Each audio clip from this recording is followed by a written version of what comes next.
Hello and thank you for tuning into ScamTV. This channel is brought to you by Stamp Out Scams Incorporated, a registered non-profit organization dedicated to scam prevention. Exposing scams and scammers is the main programming focus on ScamTV. Unfortunately, we have another scam to focus in on that is victimizing many innocent individuals. This scam we will be addressing today is especially heinous because its main targets are the elderly. As most are well aware, seniors are a particularly vulnerable sector of our society, especially when it comes to technology. The FBI is issuing a warning of this ongoing scam, which is referred to as the phantom hacker scam. As the FBI explains, the phantom hacker scam specifically targets seniors and their nest eggs. As mentioned previously, this sector of the population is especially vulnerable because many of them lack the tech skills or knowledge to identify when they are being scammed online. Simply put, scammers recognize their vulnerability, so they swoop in on their prey. This real-life story is about a senior couple in Texas named Dennis and Joy Shockey. One morning, Dennis Shockey logged onto his computer after breakfast, something he did every morning. However, this particular morning, something was wrong. Little did Mr. Shockey know that he was about to be sucked into a month-long swindle that would wipe out a lifetime of savings for the 80-year-old retiree and his lovely wife, Joy. In all, the Shockeys were taken for approximately $171,000. Money they definitely could not afford to lose. They're evil. It seems like they take advantage of elderly people that worked all their lives to have some money to fall back on, said Joy Shockey, which of course is exactly what these fraudsters do, with little or no remorse. According to the FBI, the phantom hacker scam is a more complex, multi-layered version of the old tech support scam. They are warning that the phantom hacker scam is circulating more and more, targeting elderly people and their nest eggs. In just the first half of this year, the FBI says it's received some 19,000 complaints about tech support scams, ripping people off for more than $540 million. For the Shockeys, the nightmare started when their computer screens seemed to have locked, and a warning popped up on the screen. For most computer users, this warning is a sign of just another annoying pop-up and quickly blocked.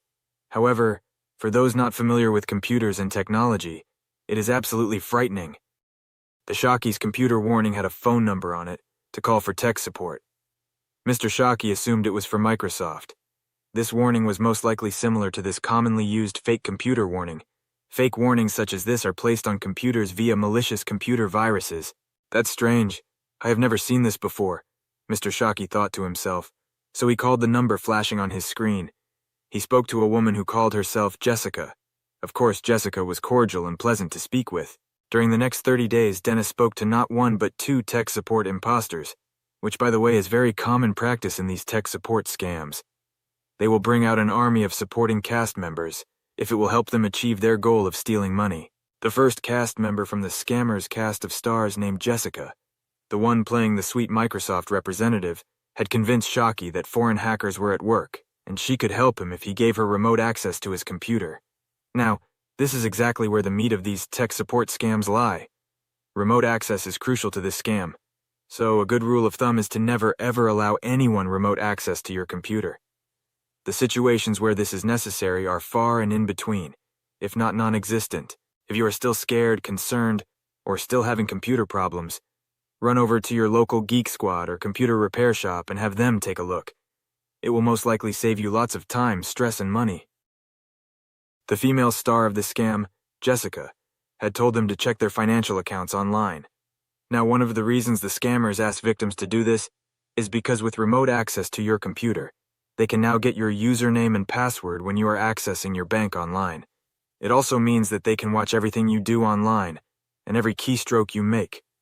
Once they have this information, they can log back in whenever they want and possibly move money at will or check your bank balances. Dennis Shockey also spoke to a man who called himself Rick Taylor, who was pretending to be with the fraud department from one of his banks. Little did Shockey realize that Rick Taylor was the actual fraud. So Rick Taylor tells Dennis Shockey that their banking records show that in the wee hours of the morning, there were 3 attempts to take money from the Shockey's bank account. By then, Dennis Shockey was getting very worried, and who could blame him? Fear is the #1 tool scammers will use. They play with your emotions. They get you quickly to believe they are helping you. Bottom line, the scammers are good at what they do. Their motto is, "We are here to help, so don't worry." This feeling is very comparable to how an ER doctor might make you feel better or reassured. Except the ER doctor's bedside manner is real and sincere. The scammer's behavior is nothing but a cruel act. The imposters instructed Dennis to move his savings from 2 financial institutions to a secure cryptocurrency account for safekeeping. Anytime someone over the phone, text, or computer asks to use cryptocurrency, this should be your cue to hang up, turn off your computer, or simply cut off all communications. Cryptocurrency is the preferred currency of scammers, partly because it is easily transferred, almost untraceable to the source owner and non-recoverable. The scammers even gave Shockey a script to use in case the bank employees asked him questions. Another cause for alarm, because when does any legitimate business ever ask a customer to do something like this? The Shockeys were told that their approximately $171,000 would be returned to them in 3 checks on a certain date. I waited, Dennis said. I called Jessica but got no answer. By late morning I told Joy, we've been had. We've been scammed. Joy said they were stunned and couldn't even cry.